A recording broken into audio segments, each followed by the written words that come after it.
Aku ini nek trimo pisan ra marem. Ping 3 lho kuat.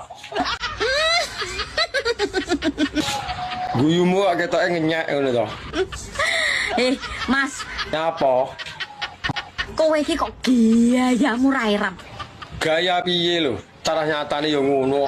Wong 5 menit tele kowe iki metu. Kabeh bukti lan nyatane dijajal sik lagi iso ngarani. Kok yo gaya ping 3 kuat. Saiki kowe aja kapusan wong wedok. Lah nyapa? Kene malah sering ngapusi lho. Wong wedok iki ketoke muni, "Mas, Lah nyapa ngono kuwi? ngono ku lho iki wis metu." Kok yo gaya. Tak omongi yo. Kalene cah cilik mbok omongi. Aja kapusan.